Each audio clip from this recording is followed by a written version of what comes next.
네, 안녕하세요. 홈트리TV의 이동혁, 정다운입니다.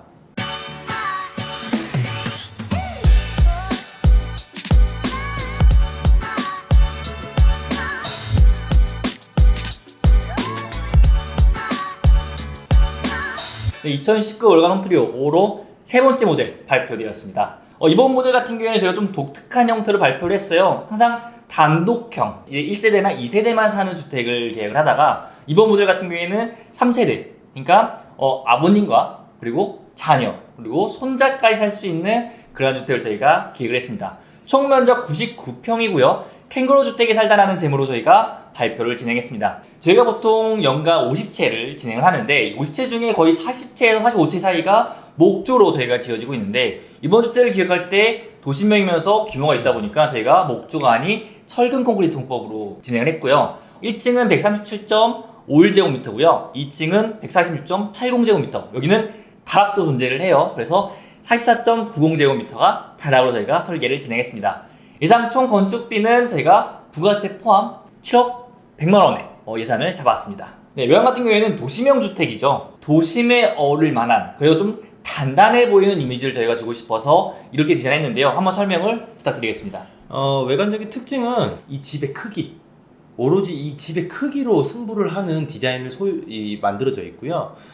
이 집을 실제로 이 99평의 집을 보게 되면 얼마나 이 집이 크고 웅장한지에 대해서 많이 고민했던 외관적 설계 모델인 것 같습니다. 그리고 빨간 벽돌을 썼던 큰 이유 중에 하나는 대형 평수를 짓게 되면 너무 튀는 소재를 했을 경우에 좀 시설물 같아 보이는 경우가 꽤나 있어요. 그래서 가장 좀 가옥스럽고 단독주택스럽고 하는 이런 제품들은 역시나 빨간 벽돌 그리고 고벽돌, 조금 더 투자하신다면 청고벽돌을 사용을 하시는 게 도심형 생활주택, 도심권에 있는 이 생활주택에서는 막 유난히 튀지도 않으면서 그리고 클래식한 멋까지 같이 취할 수 있고요. 지붕재 위를 보시면은 그래도 징크를 쓰면서 이 현대적으로 시크하고 모던한 느낌은 계속적으로 내고 있는 것 같습니다. 그리고 창틀도 검정색 랩핑을 했기 때문에 디자인을 한 듯 안 한 듯 보이지만 실제로 봤을 때는 하나하나 디테일이 살아있다는 점.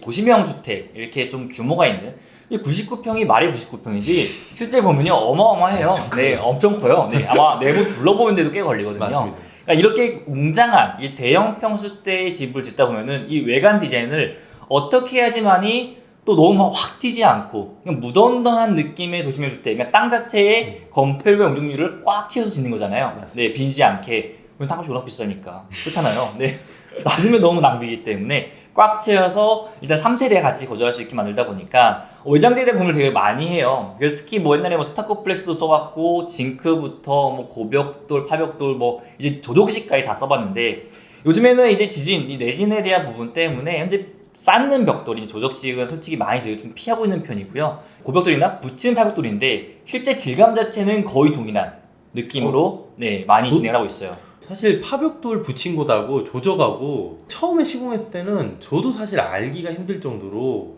파벽돌하고 조적조하고 지금 거의 차이가 없다는 점 꼭 말씀드리고 싶습니다. 맞아요.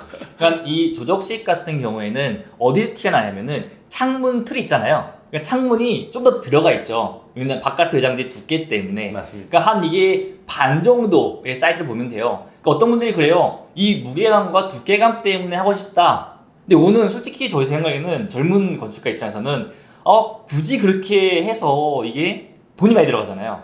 이 정도 돈을 들여서 굳이 꼭 조적식을 할 필요 있느냐라는 게 솔직히 저는 개인적인 생각이에요. 그리고 돈도 돈인데요. 저희가 이제 많은 박람회 같은 곳을 나가보면서 벽돌 회사들이 지금 어디에 많이 가장 투자하고 있냐. 파벽돌의 종류가 조적조의 벽돌보다 한 근 10배가량 모델의 개수가 많다고 보시면 될 것 같습니다. 그만큼 조적조의 방식보다는 파벽돌의 방식으로 많이 투자하고 있다는 점도 정보로 알려드리고 싶네요. 맞아. 그리고 외장재를 이렇게 좀 가격대를 좀 다운시키고 그쵸? 차라리 남은 것들을 창문이나 아니면은 저는 그냥 싱크대 좋은 거 사는 게 낫다. 왜냐면은 이 살짝 바꾸는 순간에 수천만 원 올라가잖아요. 조명, 싱크 그리고 확실히 투자해야 될 곳에 이제는 투자하시는 게 가장 스마트한 방법일 것 같습니다. 맞아요. 그리고 이제 또 지붕을 보게 되면 이 고벽돌, 특히 파벽돌 같은 경우에는 생각보다 지어놓고 보면 그래도 올드한 느낌은 있어요. 맞습니다. 근데 이게 트렌디한 느낌은 아니거든요. 그러니까 이 지붕 자체에서 포인트를 많이 주는데 그냥 평지붕이나 옥상 사용과 함께 해버리게 되면은 옛날에 보던 단독주택 있잖아요. 네, 딱 그런 느낌이어서 그런 느낌을 피하기 위해서 그나마 좀 젊은 느낌이 나는 이런 징크 같은 걸 사용을 해서 이걸 좀 믹스앤매치하는 형태로 저희가 많이 진행을 하고 있습니다. 자, 이제 평면을 좀 볼게요. 자, 이게 90평, 99평짜리 주택이다 보니까 평면이 할 얘기가 많아요. 1층부터 한번 좀 설명을 해주세요. 일단 평면에서 현관이 2개인 점, 후면부에 현관이 2개인 점을 바로 확인을 할 수가 있는데, 현관이 2개라는 것은 이 건물은 외관상으로 봤을 때는 단 한 채의 건물이지만 내부에서 사용했을 때는 두 가족, 그리고 두 가족 이상이 사용할 수 있는 이 평면을 들고 있다는 점을 말씀드리고 싶고요. 상당히 간편하게 되어 있습니다. 1층은 거실을 기반으로 한 여러 형태가 배치되어 있고, 2층으로 바로 올라가서 어떤 주생활권, 1층의 거실, 퍼블릭한 거실을 다 쓰시고 2층으로 안방이라든지 여러 개인 프라이버시가 있는 주택을 지금 설계를 해놨는데, 완벽히 분리가 되어 있습니다. 만날 수 있는 공간은 정원으로 나가는 공간이라든지 이런 부분들로 볼 수가 있고요. 그래서 두 가족, 세 가족이 살더라도 전혀 불편하지 않다는 점, 이게 평면으로 표현을 해놨습니다. 제가 이제 캥거루 주택이라는 이 키워드 자체를 처음 시도한 건 아니에요. 여러 번 시도했었고, 뭐 다세대는 아니지만은 정말 많은 가족이 대가 가족이 모여서 살 수 있는 주택들을 많이 설계를 했었는데, 항상 건축주님들께서 저희한테 조언하는 것이 생각보다 불편하다. 그러니까 이 프라이버시적인 부분이 완전히 동선이 갈려야 되는데, 결국에는 거실을 같이 공유하고 주방을 같이 공유하다 보니까 이 부모님과 아무리 친해도 그래도 좀 떨어지고 싶을 때 있잖아요. 그래서 이번에는 저희가 기획할 때 아예 현관을 분리시켜 버렸어요. 그러니까 마당은 공유하되 이 집 자체는 완전히 독립세대처럼 생활할 수 있게 만들었다 보시면 될 것 같아요. 그러니까 1층 같은 경우에는 보시게 되면은 거실, 주방, 공용 공간 위주로만 형태가 되어져 있고, 방은 아예 빼버렸어요. 그러니까 좁은 땅 면적에서 내가 2세대 같이 3세대 같이 사신다고 하시면은 어거지로 1층에 안방 막 놓으실 필요 없어요. 어떤 분이 그래요. 뭐 나이 먹어서 2층 못 올라간다고 하는데요. 아니요. 90세가 돼도 2층까지 올라갈 수 있습니다. 너무 막 욕심내서 막 강제로 막 껴넣는 분들 있잖아요. 근데 꼭 그렇게 하지 않으셔도 된다라고 제가 조언을 드리고 싶어요. 자, 2층을 볼게요. 2층으로 올라가시게 되면 이제 방을 위주로 배치를 해놨는데, 안방과 그리고 이제 작은 방, 그리고 이제 화장실도 다 단독 배치. 완전히 이제 뭐 이렇게 데칼코마니라고 보시면 돼요. 완벽히 이렇게 데칼코마니처럼 반을 접어 놓으면 완전히 똑같은 주택으로 설계가 돼 있어서, 네가 왼쪽 술래, 우리가 오른쪽 술래, 더 큰 방 이런 거 없고요.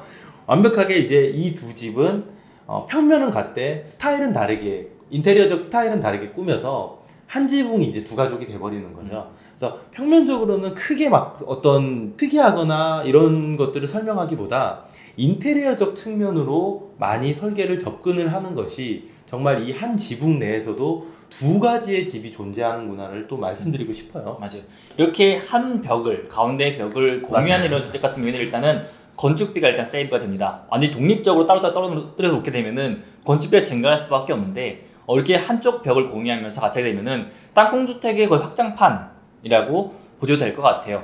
그리고 이제 계단으로 올라오시게 되면 기본 방은 저희가 3개를 구성해 놨고요. 또 다락까지 있기 때문에 실제로 방은 4개예요. 그러니까 맞아요. 아마 부족함 없이 생활을 하실 수가 있을 것 같고요. 가운데 약간 거실 개념, 그러니까 다목적 공간으로 저희가 구성했는데, 보시면은 사면이 막혀 있어요. 네, 방으로 통하는 문이 있긴 하지만, 그래서 이 답답함이 있을 수 있기 때문에 위를 뚫었어요. 그래서 보통은 1층에다가 오픈 천장을 많이 하는데, 네, 2층 다목적 공간에다가 가족실에다가 저희가 천장고를 높였죠. 높이면서 그나마 좀 답답함을 해소할 수 있는 그 형태로 디자인을 했어요. 주생활 공간인 거실, 주방도 힘을 쓰지만 고급형으로 넘어가게 되면 개인 프라이버시 영역 또한도 굉장히 힘을 많이 쓰고, 이런 구조로서 아예 압도감을 보여준다는 점을 또 설명드리고 싶네요. 네. 그래서 마지막으로 다락을 보게 되면은, 그러니까 다락 같은 경우에는 제가 그래요. 항상 활용도가 생각보다 적어서 많이 하지 않아요. 왜냐면은 건축비가 싸지가 않잖아요. 다락이라고 하면은 건축주님들께서 뭐 공짜로 생기는 공간이라고 많이들 생각하시는데, 2000년도 후반부터의 설계는 남는 공간 거의 없습니다. 이거 억지로 사실은 만들어낸 공간이고, 그만큼 이제 건폐율을 적게 주는 형태의 어떤 대지를 소유하신 분들이 많기 때문에 용적률을 높이기 위해서 다락을 설치하는 경우가 되게 많아요. 그래서 예전에는 남는 공간을 위해서 만들었다 하면, 지금은 용적률, 건폐율이 나오지 않기 때문에 용적률을 활용한 이 건축법이라고 보시면 될 것 같습니다. 맞아요. 이 좁은 땅, 특히 도심지 땅 같은 경우는 맞아요. 이 비싼 땅에는 이 용적률을 남길 이유가 없잖아요. 끝까지 써야 그래서, 됩니다. 그래서 끝까지 위로 올리고 대신에 이 옥상이라는 공간과 연동되게 시켜서 이 공간 맞아요. 자체는 좀 솔직히 넓은 공간은 아니에요. 다락있는 공간이. 왜냐면은 한쪽 자체가 경사가 져 있기 때문에 실제 들어가면은 어른이 들어갔을 때는 좀 답답한 느낌도 있을 수 있는데 이거를 옥상이라는 공간과 동서를 연결시키면서 조금 해소시켜줄 수 있었다라고 판단하시면 될 것 같아요. 한마디씩 이제 총평하면서 마무리 짓죠. 도시명 단독주택에서 두 가족, 세 가족이 살 수 있다 없다. 이 부분에 대해서 굉장히 고민을 많이 했었는데 이 설계를 통해서 한번 보게 된다면 좌우 구분 그리고 어떤 분이 더 좋은 것을 쓸 거냐 이런 것들에 대한 고민도 필요 없이 두 가족 다 행복하게 살 수 있다. 그리고 인테리어적 측면으로 한 지붕 두 집이 될 수 있게 보일 수 있다라는 점 또 설명해 드리고 싶습니다.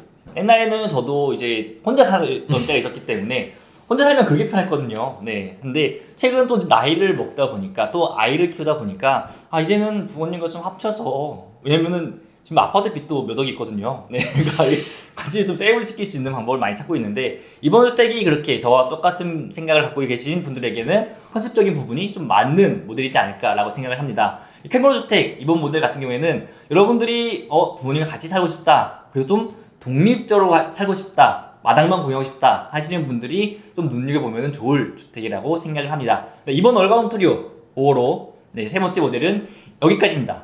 감사합니다. 네, 이 영상이 도움이 되셨다면 구독과 좋아요 눌러주세요.